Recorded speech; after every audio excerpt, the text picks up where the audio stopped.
Men are a really sad species, just filled with so much hurt, pain, trauma, angst, anxiety, and depression, and no one to talk to about it. I find it so sad that we have so much toxic masculinity in the world based off of men not wanting to deal with themselves, not wanting to deal with what's happening internally, and because they were potentially raised by an environment or a people or a culture that taught them to bury their tears, that taught them to bury everything that they are, everything that they can be, in order to preserve their humanity. Especially in this world of college, we see this so many times. Men hooking up, going to a party, doing the alcohol, the drugs, the vape, all to prove something to someone that in the end doesn't really believe in them, that in the end doesn't have their back and never did.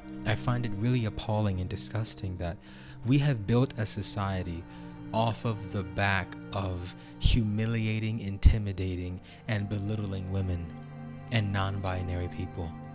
We have so many phrases in the English language that are so misogynistic, and we just consistently continue to use them in order to bash humanity because we think we know what the beginning of human history was. Men would go out in the fields and get women would do.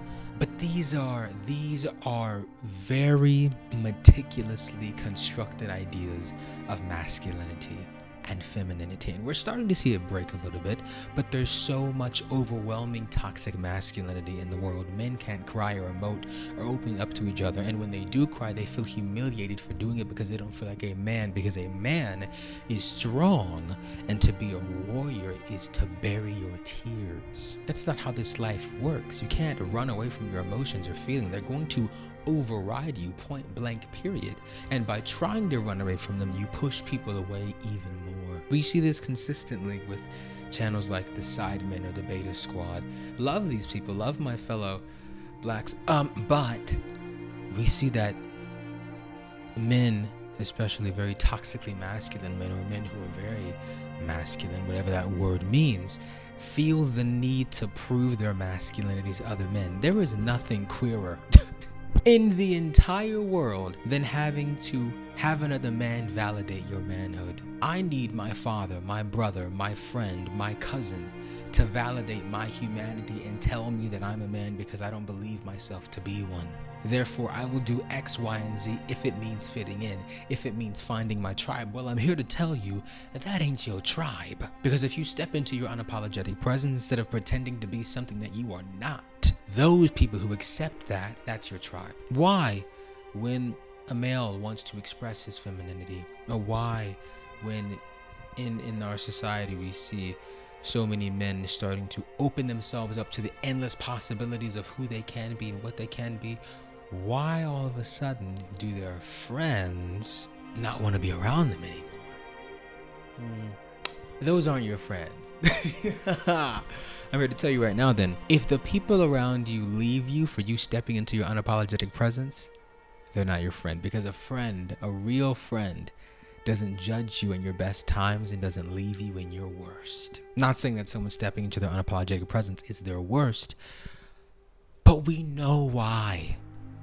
We know who and which cultures have constructed this idea of manhood. I know a lot of black men and men of color bury their tears, bury their emotions because they've been told the world out here doesn't care about you. The world out here couldn't care less about you. Therefore, you have to take care of the family. Therefore, you have to provide. Therefore, you have to step up and be the one to do X, Y, and Z. You can't cry, you can't emote, pay the bills, go to work, and then you die. Life sucks, and then you die. It's just that simple. That's just the way the world works. Go to church on Sunday morning, and do drugs on Monday evening.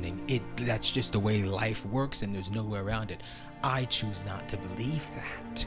We are spiritual beings living inside of these things we call bodies, living inside of this flesh.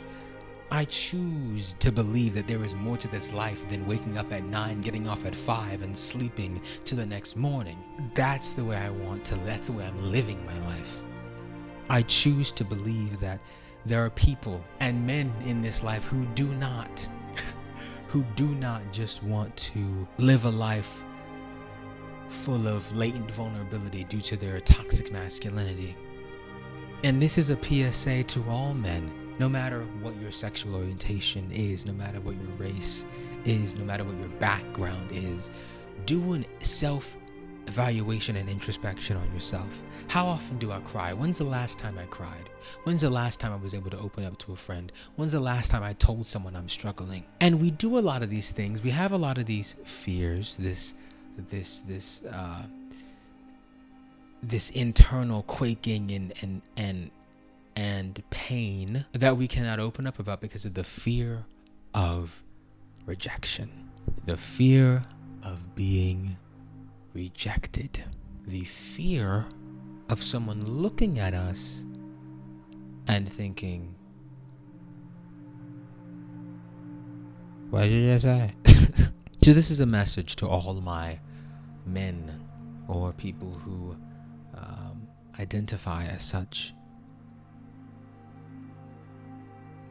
You are not alone. You don't have to suffer in silence. You don't have to pretend to be okay. In fact, I know you're not okay. And I know that you want to open up. And I know that you want to emote. And I know something's holding you back from it. But I'm here. Others are here. We're all here. Men, we gotta step it out. We have to. We have to. Once again, no matter what your race is, your ability is, your sexual orientation is, men across the board